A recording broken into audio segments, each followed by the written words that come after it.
Boa tarde, oitavo ano. Como é que vocês estão? Professor Vinícius, professor de História.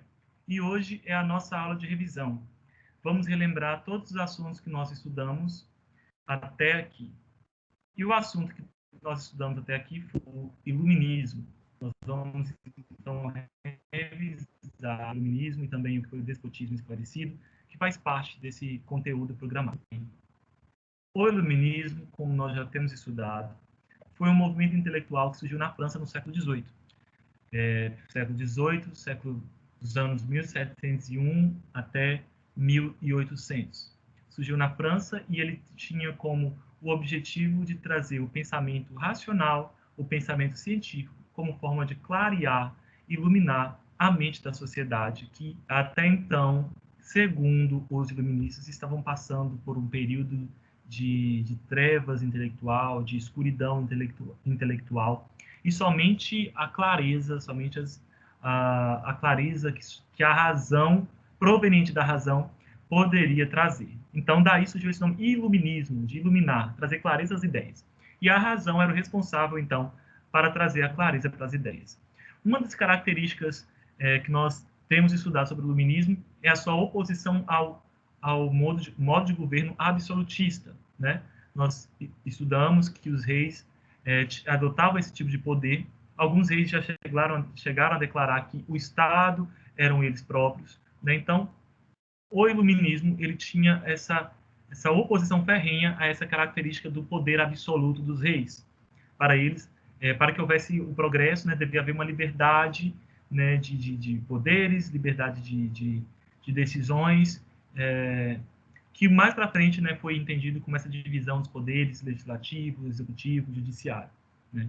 O movimento iluminista surgiu na França e nós temos exemplos de muitos pensadores iluministas, tanto franceses como de outros países também, porque o ideal iluminista, a movimento não se restringiu apenas à França.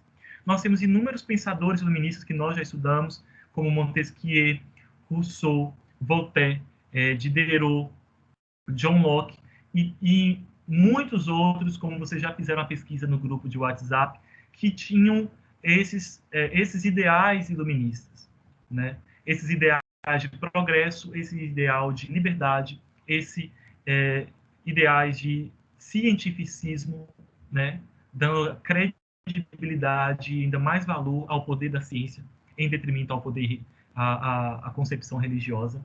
Né? Então, esses ideais surgiram na França e começaram a se espalhar pelo mundo, impactando, assim, inúmeras revoluções que viriam posterior, como a Revolução Americana, a Revolução Francesa e também influenciando em países que ainda eram colônias de determinadas metrópoles, como o Brasil ou outros países da América Latina, movidos por esses ideais de liberdade e de progresso.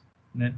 O iluminismo ele surgiu na França, porém existem outros países que também adotaram esses ideais iluministas. Além dos pensadores, existiram também mulheres que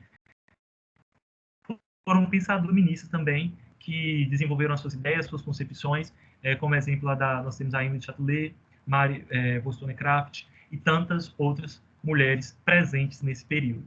Né? Como eu havia dito, o iluminismo ele começou a tomar uma aceitação muito grande por parte da Europa, e nesse período de reis e de oposição aos reis absolutistas, muitos reis se viram na ideia de que eles precisavam preservar a sua coroa, porém, para que eles continuassem preservando a sua coroa, eles deveriam manter, então, assim, uma forma de conciliar o seu governo com esse pensamento iluminista que estava tão forte e estava se alastrando por todo o território europeu e também além europeu, né? Então, muitos reis, basicamente esses 4 aqui, reis, imperadores, imperatrizes, adotaram alguns ideais iluministas sem deixar de ser totalmente absolutista, né? Então, eles pegaram os ideais de liberdade, alguns ideais de progresso,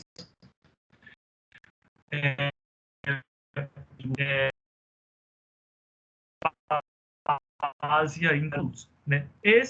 Essa forma de governar com ideais iluministas é o que nós chamamos de despotismo esclarecido. E os reis que governavam nesse sentido de carregar princípios iluministas dentro do seu governo eram chamados de déspotas esclarecidos, né? Então, nós pegamos esses assuntos e nós estamos revisando para que vocês possam estar, então, desenvolvendo a avaliação que está sendo entregue essa semana. Qualquer dúvida, podem estar em contato no WhatsApp ou no grupo nosso de discussão no WhatsApp, na rede social, para que a gente construa ainda mais o nosso conhecimento. Um grande abraço, fique com Deus e até a próxima aula.